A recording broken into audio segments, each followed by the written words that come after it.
Well, once again, my name is Nate Tubbs, and one of the things we want to do with Building Blocks of Peace is we want to learn from local practitioners who are doing amazing work in their communities. We want to spotlight the work that they're doing and the perspectives that they can share.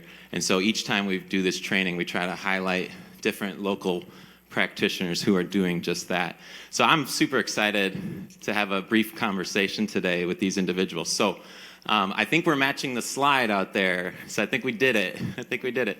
So we're gonna get rolling. We can't see it from here, but we're gonna get rolling. So the first thing I would like you each to do, we'll start over on the left that Tony will come across, but if you could just introduce yourself, the role or the organization that you're serving in, and how long you've been serving the community in that way. So go for it. All right, so my name's Tony Daniels, and I represent Adams Block Club 5500, and I have been serving as the Block Club president for 13 years. Yeah. Go ahead. Okay, my name is Elise Edwards. I'm also a Block Club president, been serving for the 10 and the 1100 block of North Harding for 6 years, but I'm also elected as the district council for the 11th district. 1 year. I have 3 more years to go. There you go. All right. Thank you. All right. There's a switch. There's a switch there, I guess. So. Hello? All right, cool. My name is also Jamil Brown. I work for the 10th District. I am not a Block Club president. All right. But no, I serve the North Lawndale Little Village community. I live there, I work there, and I have been a member, for the last almost 12, 13 years working in that district, so. Thank you. Yes, hello, I'm Michelle Fletcher, and I'm the vice president for the Kildare Block Club Association, and also I'm a mentor for Dreambuilders, Chicago Dreambuilders. Awesome. Thank you. Thank you each for being here, for taking the time to be here. So we're going to have a real short warm-up question here, okay? Ready? So let's do the same order. I want to know, in 10 words or less, why or what motivates you to serve in that role that you're serving in as a Block Club leader for Tony. 10 words. Yes. That's 2. So I would say servant leadership would be one of them. It's not something necessarily that I chose to do. Someone picked me to do it, and I accept it. So stepping up. Mm-hmm. Okay. Elise? My motivation is knowing that I am in the perfect will of God for my life. That's what motivates me. Mm. Wow, that was a mic drop. She just threw it down. No, so the main reason why I do what I do, for one, it's my community. It's not a community that I just come there and work. Like, I actually live there. So it's very important for me to make sure that I uplift my community. So that's why I just serve it humbly, and I'm always available to my neighbors, because again, I go to Lawndale Church, and our slogan is very similar to this church's slogan. We need to love people, we need to love God and love people. Mm-hmm. Yeah, awesome, thank you. What motivates me are my ancestors. I feel like it takes a village, and I think we lost our way, and I think we need to get it back. Okay. So let's go in the reverse order this time. Earlier I was talking about this idea of faithful presence, this idea of like committing to a place, to your block, to your district. Can you tell us a little bit about what that looks like for you? What's a place that you are committed to? We also have some photos from each of these individuals that you're going to see on the screen. We want to show you a little bit about the places where they work. Okay. So what's the place that means something to you, that you bring focus to? First, home, because everything starts at home. So when I walk out my door and I look at my community, there's so much needs to be done, and so much that I want to do. So starts home, and then the North Lawndale area and East Garfield area for me right now, because we need the help. Yes. Yeah. All right, what about you, Officer Brown? Tell us about your place. We got some photos of you in action too here, so I know. I want to see those photos. Yeah. I mean, I don't know what photos out there, but so in my role, I'm actually came in as officer friendly. So I schools, I work with youth. I also am the faith-based officer, so I spend a lot of time in churches and really building relationship.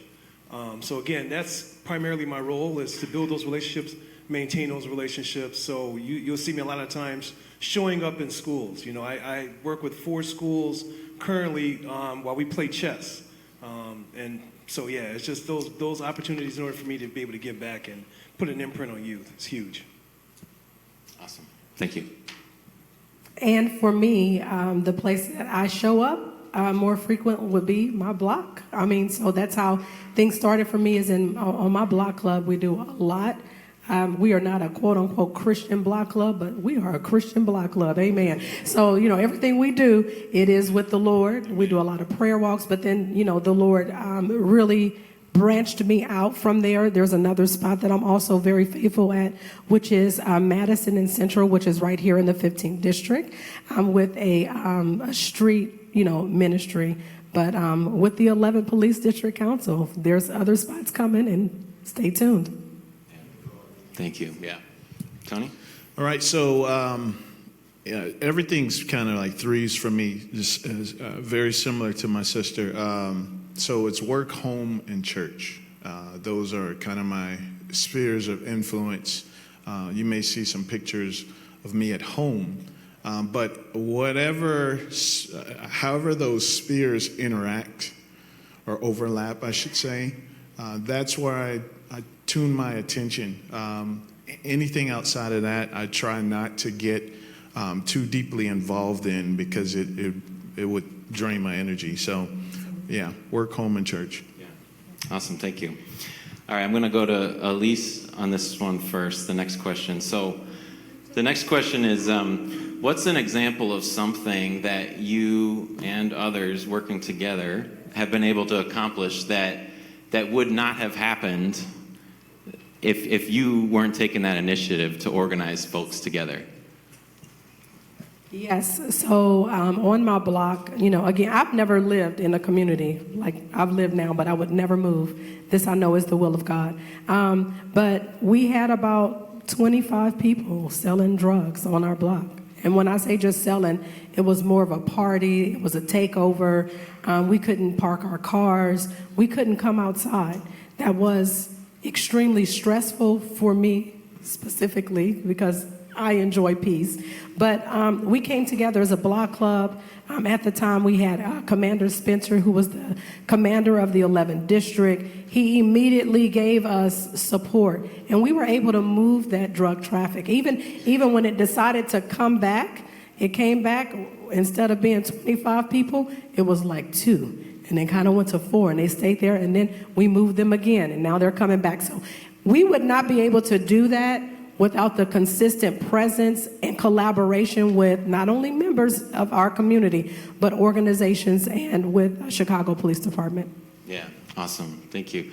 Officer Brown, what about you? What's something that you're proud of that you all have been able to accomplish in working together that wouldn't have happened without you helping to organize, initiate that work in the community? Oh, wow. We can come back to you if you want to think about it too. Because there's so Tony so or Michelle, you want to go on that one? All right. Okay, so so my block club and my organization that I work for, we do community dinners every second Monday, where we feed the community. We have restorative justice circles, which we sit around and talk about how can we better the community. How can we work together as a community and stop being dependent on other people when we can do the work ourselves?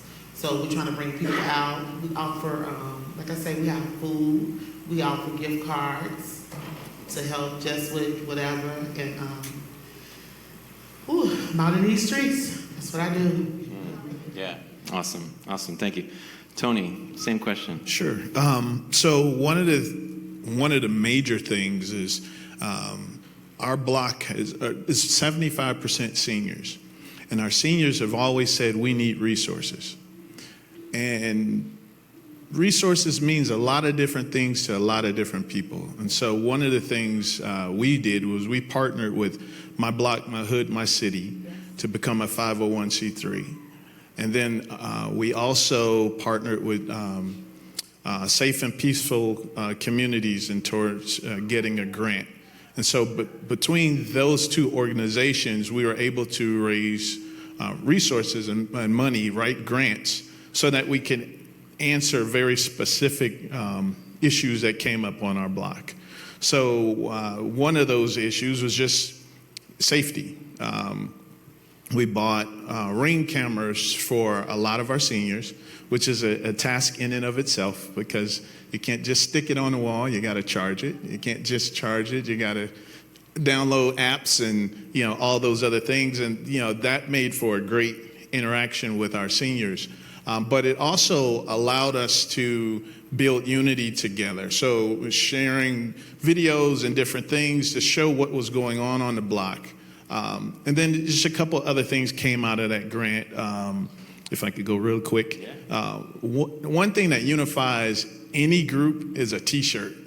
If everybody's got on the same t-shirt, I mean, you just feel like you're a part of something, right? I see a lot of t-shirts out there.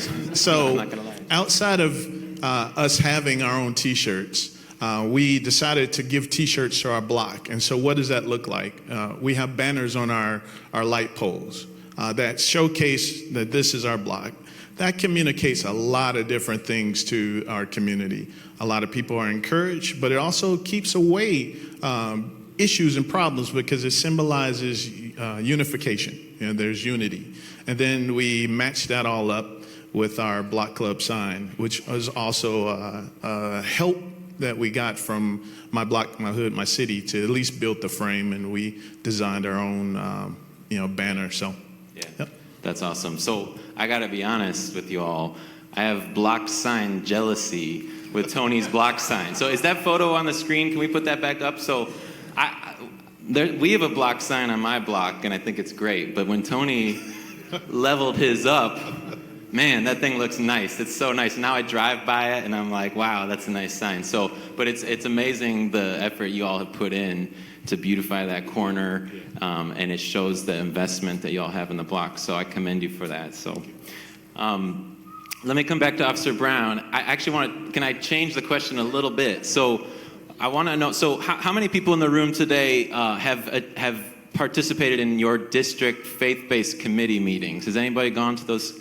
All right. I know many of you are faithful regulars in those faith-based meetings, and I commend you all for that. Can you tell us a little bit of what that looks like, especially for those who maybe have never been to a district faith-based meeting? What is it? What's it like? And why is it important? Okay, so for my district, again, North Lawndale, Little Village, I know pastors are busy, right? Everybody's got a whole schedule. It's hard to nail people down. So I normally host my faith-based meeting over Zoom because it's easier for people to get in. And really ours is just, for one, it's for us to have some time together and to laugh and enjoy each other's company, but also to exchange information and build each other up. When we are in those meetings, we just have a good time and we chat, we joke. But again, we attempt to get things done because once we partner, connect, share information, then it's about that action step. All right, what are we doing next? Where are we going? How are we able to come together and pull our resources together? So honestly, that's really what it's about, building that relationship, building our community up. Yeah. And then, a few of our panel members have been in my meeting. He also opens up in prayer. He, has scripture. He's not saying that I am faithful to the 10th District faith-based meeting. Well, I was going to ask you to piggyback off of that, Elise, because with your role as a district council member now, but block, district, so what does that look like for you working in the district, what he just talked about, the partnerships of it? Can you speak to what that looks like in your district? Yes, so I also go to my faith-based in the 11th District. What's more challenging is his is Zoom, theirs is online. I do have a 9-to-5 job for those who do not know. For 28 years, I've been with United Airlines, so it doesn't always work out for me to be somewhere in person. So, I have a person who, if I can't make it, they'll come. But what is so important about being in your district, meetings is that you're collaborating with people who care about the same area geographically that you care about. It's important. We have different issues in the 11th district than we have in the 15th district. And so but I will never abandon my brother. I will always be a part of his faith base, but I will always be a part of my faith base because that's where I live. The people who support me and the people who I need to be supporting are in that particular meeting. Yeah, that's really good. Michelle, can you tell us, so the Kildare Block Club Association, how is that different than a block club? It's multiple blocks? Can you tell us a little more about that and what that looks like? Yes, okay, so for us, we're trying to teach the people in our neighborhoods to buy back the buildings in the neighborhood. We're teaching them how to get LLCs, start their own businesses. Just trying to do things that they never thought of doing before, especially the elders. Ooh, Lord, it's time to get them out there. They so set in their ways, but you have to go to them with respect, and that's what we do. We try to keep the block clean. If I don't get out and keep the block clean, like you said, we work with my block as well. They come out and clean up the block twice a month. So thank you, my block. And so we do the same thing. So basically, we just trying to just teach them how to grow.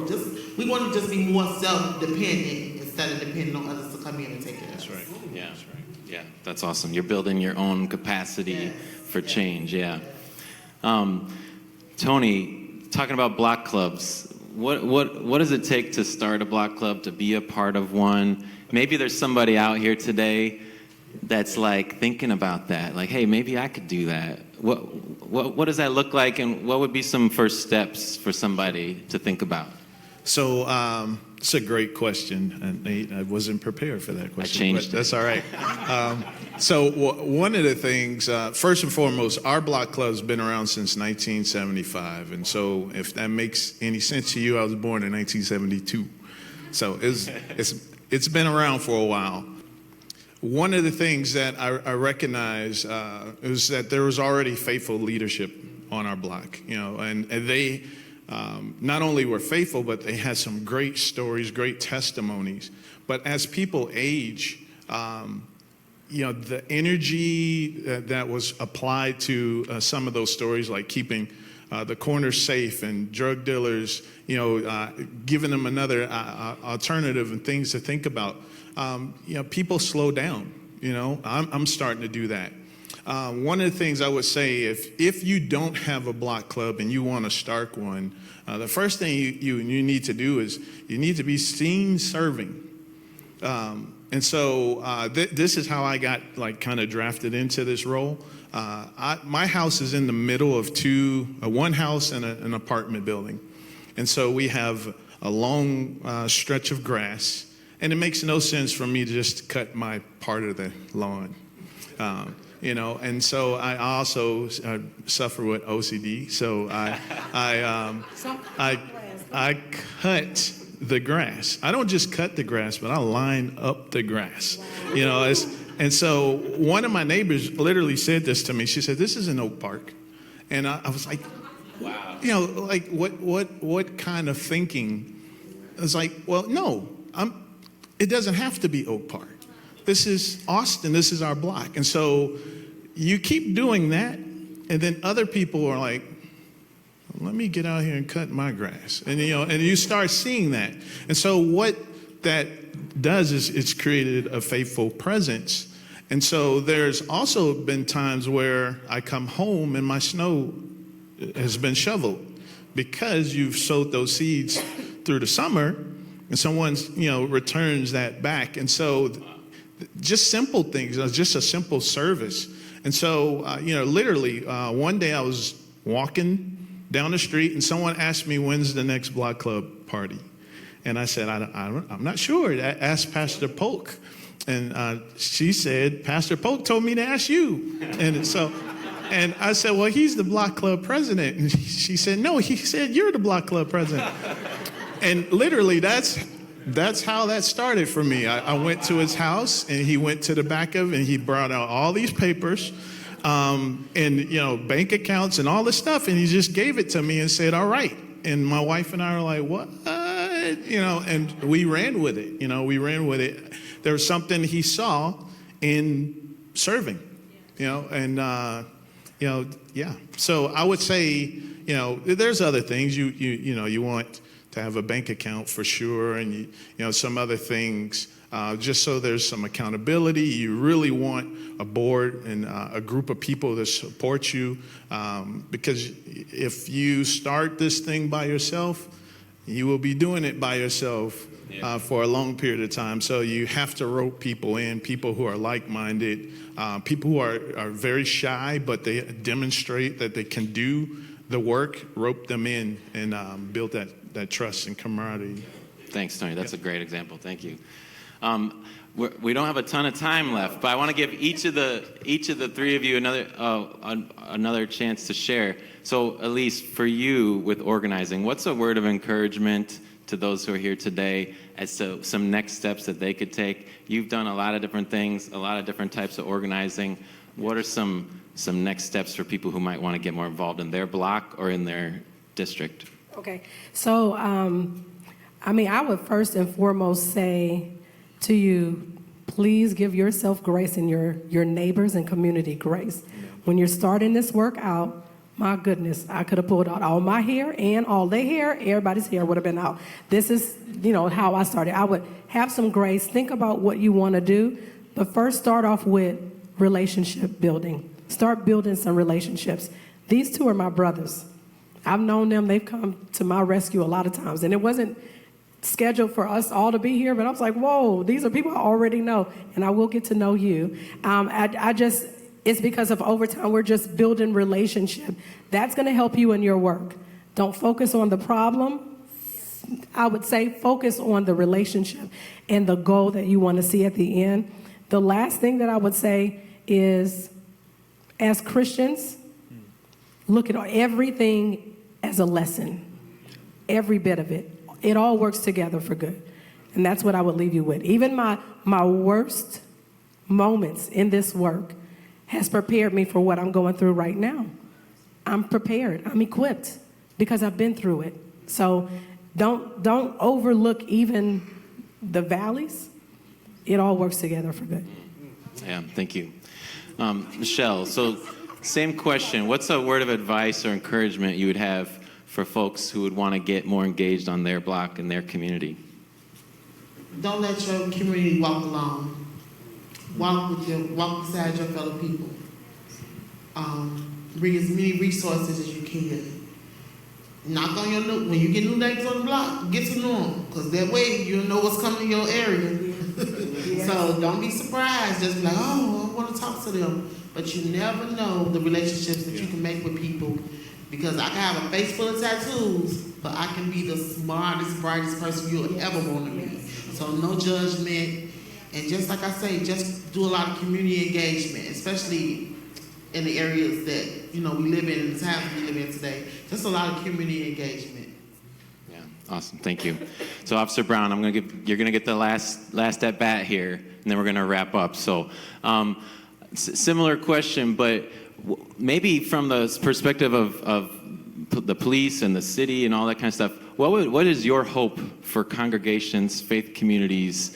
What would you want to see in your community from faith communities? Oh, this is perfect. So I got to pay homage to a couple of people that's in the audience. I got my big boss out there. But right here with the yes, shirt. Glenn. Good morning. Yeah, that's the big boss. But behind him, we got the faith leader from CPS. So yes, it was in Alan his. Is here too. Yes, that's right. So it was in his table when we kind of got together as a group and we started discussing some of the things that we want to see, right? And I mentioned it then, and my group was like, "Wow, that's a great idea." And honestly, as faith leaders, as churches, man. So again, it's about building those relationships. Adopt a police department. Adopt a police district, right? You adopt that police district where you come over, you pray for them, you bring them food, you do water, whatever. Man, build that relationship with them and then ask them to come walk with you, where you guys adopt schools or you guys adopt, shelters or whatever, wherever you guys do. But again, we need to come to work together. That's our main thing. So if you start building those relationships and really start reaching out to those officers, because again, We're not the boogeyman. We're not hiding under your bed. We're not trying to put handcuffs on you in the middle of the night. It's not working like that. We are people. We have families. We care about our community, and we just want to be able to live and work and have a thriving community like everybody else. Yeah. Period. Yeah. Awesome. Yes. Yeah. I love the Lord. Absolutely. I love. Awesome. Thank you. Thank you to each of you. Seriously, like this is so rich, and to hear from you all today. So we appreciate you. We celebrate the work that you do, and we hope that we can all keep partnering with folks like yourselves throughout our city. So let's give our panelists a hand this morning as they go. Thank you so much.